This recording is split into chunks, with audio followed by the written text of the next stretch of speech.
Hello, everyone, and welcome to today's MediaWorks Masterclass, the first of 2026. So a fitting way, I think, to start is to talk about what's changing in 2026 and how to stay ahead across paid search provision. So we're going to be talking all things paid search, leaning on our experiences, what we've heard from the various platforms, what we're seeing in terms of performance and some of the changes that we've observed and the continued trends that we're expected to see. So really looking forward to today's masterclass. For those that don't know, my name is David Norris. I'm Chief Operating Officer here at MediaWorks, and I'll be hosting today's MediaWorks Masterclass. And I've got today joining me, Claudia.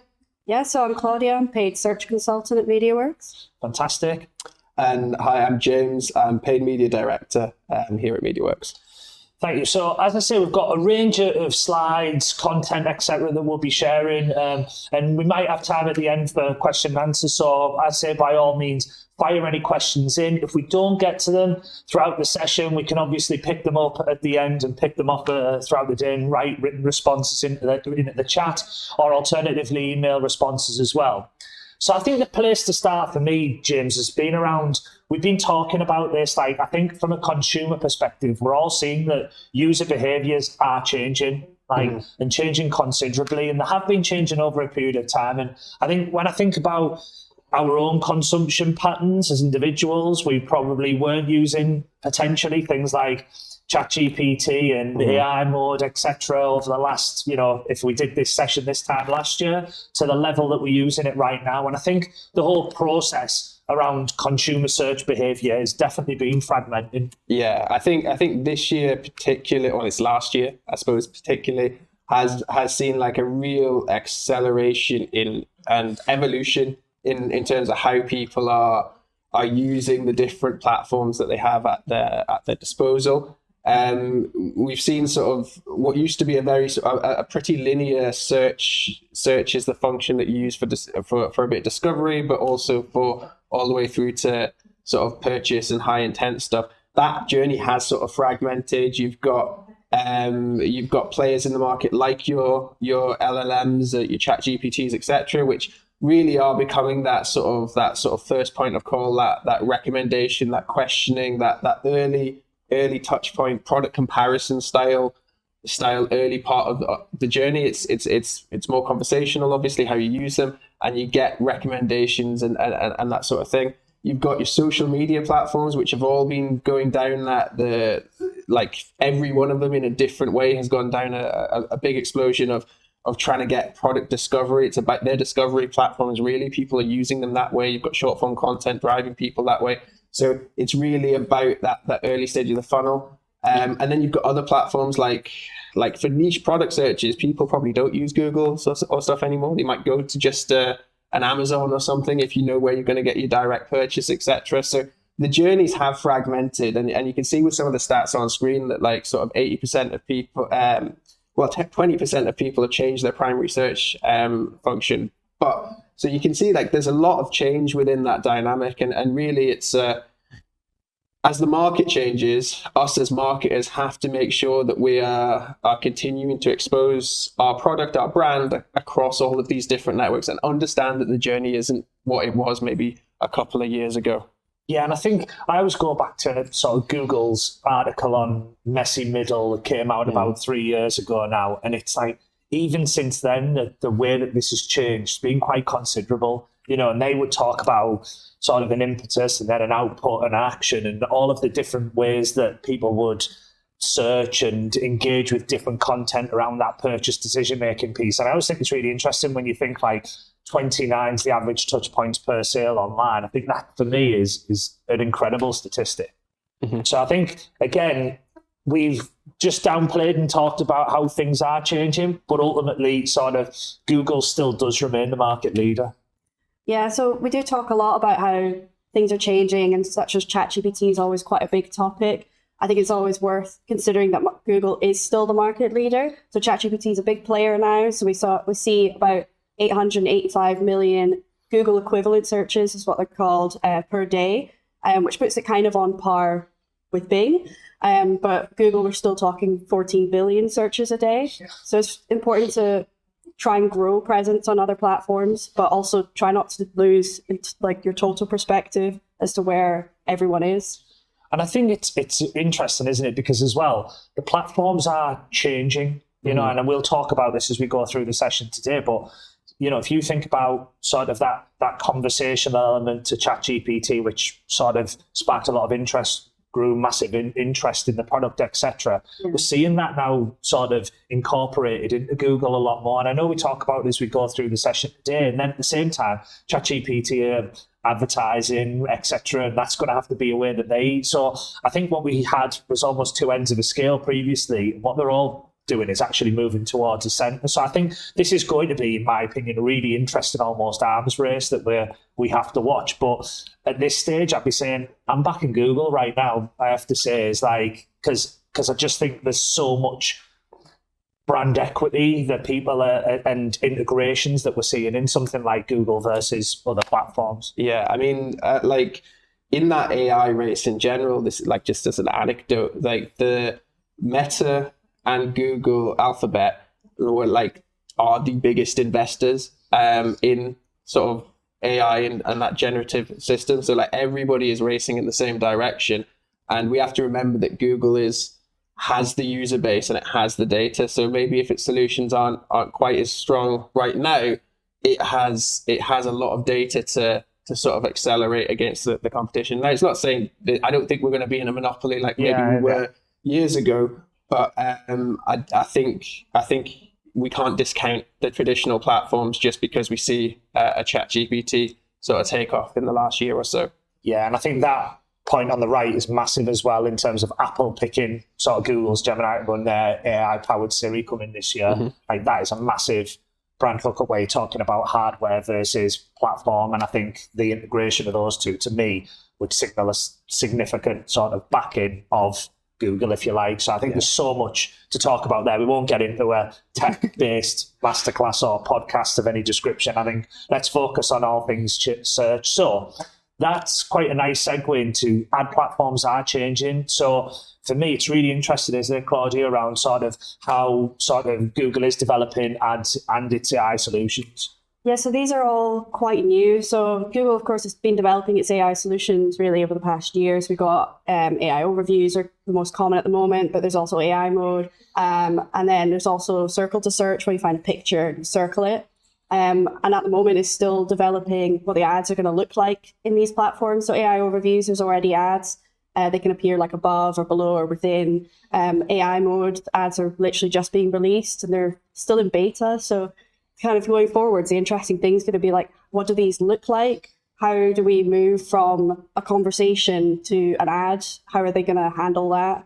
And really like, what kind of impact are we going to see these having, or how are people going to respond? Yeah, I think for me, like the whole piece around sort of contextual advertising is going to be absolutely enormous here, you know, and just like the platform understanding what you searched before, and therefore showcasing you with unique ads based on your previous search history, based on a conversation is quite a step. But I think ultimately their aim would be obviously to drive a better user experience, a more targeted, sort of personalized experience, which I think is really interesting.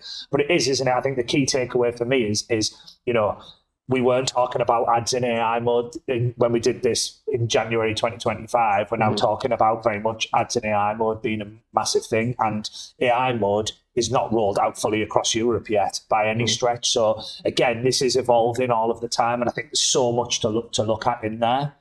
But again, to my point earlier, James, sort of ads are coming to ChatGPT. Yeah, I think like nothing is ever fully confirmed. I don't think they've announced it, but it is the next step and I would be surprised if in the next 6 to 12 months we're able to advertise directly in ChatGPT. I think the first way that they'll do it is it'll be from a product perspective, a feed-based perspective, because it's a nice, easy input log. They've already allowed you to start integrating with Shopify and feed sources. It's not a huge leap to think that we'll start to have shopping ads being able to appear there.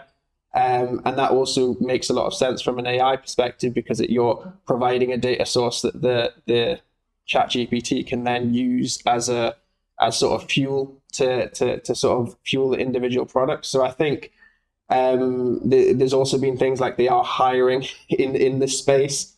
So I think, and they do want to make a profit. It's a business, so there will be monetization of ChatGPT beyond the sort of subscription model that you have now, and it might even go like my personal prediction on this will be like you'll get ads first in the free versions. The businesses paying for premium accounts might not have ads initially, but I think that it's only a matter of time before they bring in ads on that sort of like a Netflix type model. Yeah, like a Netflix or a Spotify. That I might be totally wrong. That's a prediction. Right? That's a strong prediction. We need to note that and revisit it in 2027. Yeah, but I wouldn't be surprised if within the next year we're seeing rumors of that, and I reckon that'll be the way it starts. So as advertisers, we know it's a channel people are using. We need to be making sure that we're ready to take advantage of that in whatever shape and form it sort of lands. I guess, Claudia, wanting to know what ads in AI will look like, I think, like, for me, there's an interesting piece here, isn't there, around, like, how that contextual piece is going to come through. What does that actually look like from a user perspective, and how that's going to, again, change the way that we behave towards sort of adverts in platforms? Yeah, so we can kind of look at Microsoft ads as an example, because interestingly, I think Microsoft are a bit more ahead of the game when it comes to advertising in AI. They were kind of one of the first to really release ads, and they've launched something called Ad Voice. So it goes from Copilot, and then the AI generates like an introduction to the ad, right, that then the ad sits underneath, which is quite an interesting way of doing it to try and link the two. So I'm interested to see if Google will do a similar thing, and potentially ChatGPT in the future. It has a whole host of other features as well. So if you're searching for products, it can like AI generate specific filters that you might not naturally find. And then there's also things like showcase ads, which are quite an interesting one to look into, where it's like they'll generate like a showroom for a product within Copilot. It's quite underutilized, I'd say, Microsoft ads. So quite a lot of these you don't see that often because people aren't actually trying them. Yeah. But it's available, so it's quite good to see. It's almost like a case study as to what these could look like. And I think it presents advertisers with sort of first mover opportunity, because I don't think it's going to slow down. You know, it's like the way that we're expecting to engage with various LLMs or AI as an output from the various platforms. I think we're expecting more and more from that. And we're also probably, as consumers, getting more and more comfortable with their outputs because it's getting more accurate as we feed it more data. So I think for me, there's significant opportunity in this space. But as we'll recommend with everything, you know, I would say AI and machine learning, if you like, in paid advertising isn't a new thing. You know, we've talked about it, some of the stuff that you could do 10 years ago that was machine learning based. But what I'd say is all of those things have definitely sort of push the boundaries a little further every time, and definitely being driven by consumer behavior and waiting for that to catch up. And I think, you know, we had uncertainties about Performance Max when it was launched, do you know what I mean? And then that's refined now, and it's very much a core part of paid search and paid media's toolkit and arsenal. So I think there's so much for us to consider in that space. And then I guess this for me is a really interesting point around AI recommendations, analysis, and chatbots are entering advertising platforms. So things like agentic AI. Yeah, so you'll see kind of in Google's already launched them where it's called Ads Advisor, and it will pop up on the right hand side of your screen, and it will analyze your campaign performance. It might give a couple of suggestions as to why things have gone up and down. And it's interesting because we've had recommendations within these platforms for years, where it will try and suggest what it thinks you should do to improve performance. And we're always very skeptical of them. And I think these ad bots are going to be quite similar, where you need to understand that, I guess, their ultimate goal really is to get you to spend more, not really to improve your performance. So it will focus on trying to get you to utilize certain things, turn certain things on, and stuff like that. It doesn't really know your business. That's something to factor in when you look at these bots. It doesn't know things like your margin, your stock levels. It doesn't know like your lead to order rates, or if you want to try and grow your business in one industry versus another. It's just looking up your numbers. So I'd say you can use these, but be wary of them? Yeah, massively. I mean, look, we've been talking about auto apply recommendations for God knows how long. And for me, there was always the conversations as a sort of Google partner agency where they'd be saying, well, you need to apply more of the auto apply recommendations. And we'd be saying, but commercially, it doesn't make sense for the organization. And I think that's the balance, isn't it, really, is you've got to make sure that, yes, there's some probably useful overarching things to consider, but it's not for me Google saying do it, so do it. And I think that that's often when we've seen sort of accounts run into significant problems where we'll speak to a potential prospect and they've applied a lot of just Google recommendations, and you sat going, but they don't know your business. To your point, they don't know the margins, they don't know the commercial decisions that are driving that. So in essence, as you say, it is about them driving more advertising revenue, and the way that they'll just, in the bot's mind or the machine learning pieces, it justifies spending more is through performance, but you need a real true view of performance to actually get there in the first place. Yeah, I think just as a little aside, I do think like where they are now is also not necessarily where they're going to be in the next 12 months. And if we look at when we've had some previous conversations around like how do you use AI to speed up analysis of things, are these agents in platform going to be able to like, you can ask it, are you going to get to a point where you can ask it a question about which creative is doing better and why? And if it starts to give if it starts to add extra layers of speed, it will help us as marketeers do things at a little bit more scale. Which will be helpful, but 100%, it's AI with an agenda. As it stands. I like that. So our prediction. So you've already thrown a few out, James. So that's an interesting one. But I wanted to get into some sort of core predictions that we've got. So as I say, you've already had one, but we'll let you lead the way on this. Yeah. So I think we can already sort of start to see the sort of shoots of the green shoots of this happening right now, but I think there will be a much bigger shift away from sort of traditional search term keyword based targeting and move towards sort of in-market intent based audience bundles. If you think about how does an ad show up in an AI overview when there may be more conversational searches, etc., it has to be grouping the audience and creating a profile of that person to understand what's relevant. So I think we will see more of our targeting being based on, or more emphasis being based on sort of the audience signals that we're providing it, and looking at sort of in-market groups as the driver for that. And I think, like, it's not to say keywords are necessarily dead and they're over and they're ending, but I think if ads are now and with AI Max or even just with Broad Match, like you're giving the platform free rein in many cases to go out and hit new audiences that aren't necessarily related to your keywords. It's only an extra step for these to become bundles and actually targeting choices that you see from a pure search perspective. Yeah, and you can see sort of how that leans on that conversational piece as well. And as I say, we'll refine over a period of time. So I do think, yes, you've had one that might not go with your own, but I definitely think that this for me feels like a definite sort of solid prediction for what we're going to see throughout 2026 and beyond. I guess, Claudia, prediction 2?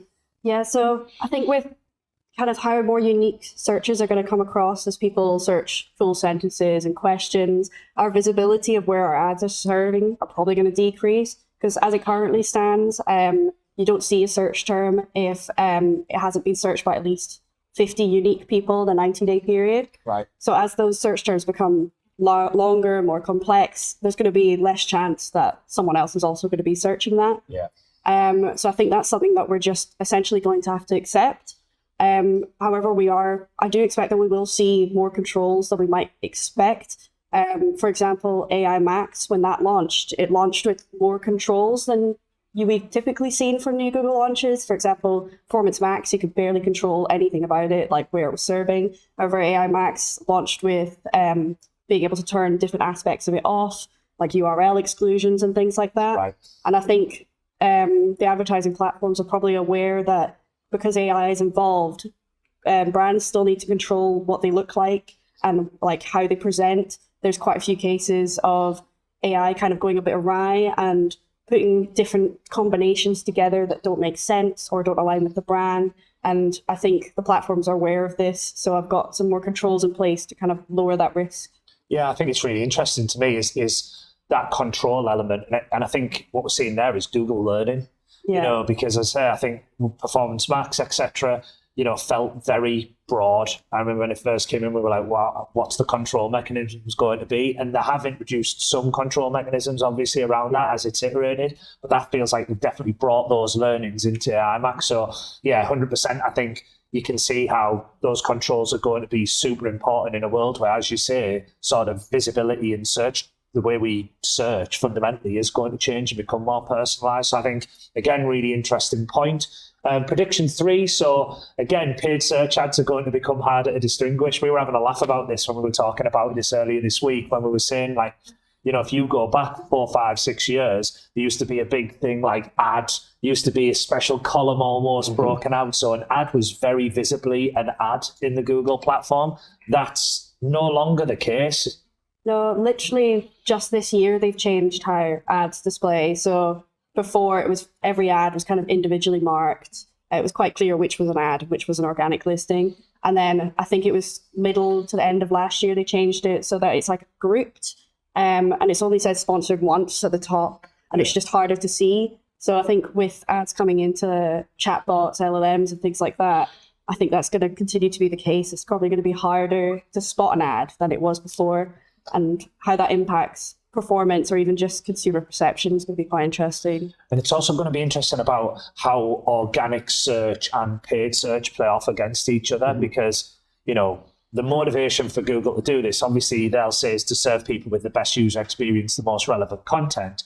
But let's not be silly. There's a massive commercial decision behind this. And I think for me, that presents a real huge opportunity actually in the paid ad space, whilst also still being something that we need to consider from an organic perspective. So I think that's one of the things for me. We're definitely going to have to watch this space and see what impact that's actually having, because, the SERP has changed, visibly changed, in terms of the results page that you are now presented with in Google and in Microsoft has changed from where we were, 6, 12 months ago. You're now served with ads, AI overviews, you serve with different, in different searches, you've got a product listing. There's a whole series of things that the SERP has fundamentally changed. So I think it presents a real opportunity, I think, in this space. And again, I think the statistic used to be that something like 3 in 10 people never recognized an ad previously. So in this world, does that go down even further? I think, again, really interesting to watch this space, but definite food for thought. So I guess then that leads us nicely into sort of the last 5-6 minutes is to focus on our recommendations for 2026. So important, James. Yeah, I think we touched on it at the start. Changes in user behavior, becoming a lot more sort of platform agnostic and a lot more fluid. And I think really this year, more so than any other year, like diversification is going to be the best thing any marketer can do, because with such fast-paced changes within platform, there's like, we can't over rely on a single source of marketing revenue and marketing material, because the behaviors are changing. And I think we just need to make sure that we're sort of mitigating that risk and trying to be on as many channels as possible. That includes your sort of social searches, but also like within sort of paid search. Like if you're on Google, like really in a B2B market, there's no reason that you shouldn't also be running Microsoft ads. Yes, the audience is smaller, but it's as we sort of touched on, it's ahead of the curve in some of the AI stuff. And we've seen some amazing results. I have to say, across our client base, and some of the results that we've been seeing across Microsoft advertising over the last 6 months have been absolutely fantastic. So I think there's a real opportunity there for a lot of B2B marketers in that space. 100%. And whenever the chat GPTs of the world do add advertising, like making sure that we're across that is also going to be important. I mean, there's some stats on screen there in terms of like a balanced approach gives a 90 sort of percent improvement in sort of revenue, adult accessibility across multiple channels. I think we just have to be thinking this year is a year of multi-channel with our paid media. Agreed. Data, again, 30 seconds on this, Claude, here. I think we've talked loads about it, is why the reason I'm saying that. Yeah, well, AI is just going to learn off what you give it. So you've got to give it the best data you possibly can. You've got to give it your first-party data. You need to get it to understand as much about your business as you can. Of course, a lot of it doesn't have that context, but for example, on Google Merchant Center, you can now put in product margins. So things like that, really making sure your feed's really high quality. The ad copy you do give, it's really high quality. It'll pull from your landing pages, so they also need to be high quality. So just everything you give it needs to be the best that you can do, really. Yeah, it's like I won't say the expression, but it is quality in, quality out, you know, and I think that's so important when we're thinking about AI. If you learn off the wrong information, it can go wildly wrong. Learn off the right information and you'll be amazed, I think, at the results that we see. And look, AI is making things broader, but as you said, there are control mechanisms now that we're starting to see being rolled out. Yeah, so I'd say check what controls you do have access to, and make sure you're using them. So, for example, like you need to make sure your trademarks aren't being infringed. If you're in a high regulation space, you need to make sure all of the regulations are being complied to, that your tones and your ads are right, and just checking that nothing really will put your brand at risk. DPD, I've got on the right, has an example where they launched a chatbot and they clearly didn't have enough controls in place because people were able to convince the chatbot to just say bad things about DPD. Right. It's obviously not what you want. Yeah. So you go through your platforms, check your controls are there. Yeah, there's a lot of people with a lot of time on their hands doing that, man. But I think it's a really good sort of real life applied case of where you've got to make sure you've got your controls in place, because again, it's learning all of the time. And look, augmented intelligence rather than artificial intelligence. We've talked about sort of how the role of paid search is changing, and actually how the role of sort of paid search marketers has changed over the past few years. I think it's fair to say it's now about things like strategic input, making sure the input quality is there, but also that whole interpretation piece. So being able to understand, analyze the results that spits out. And I think that for me is so important, especially as you then start to think about, to your earlier point, James, about becoming multi-platform, understanding the way that each of the channels play a role in each other and what then that means from a discovery right through to a conversion piece on a website in terms of all of the stages in between. So I think for me, that's a huge thing that we need to think about.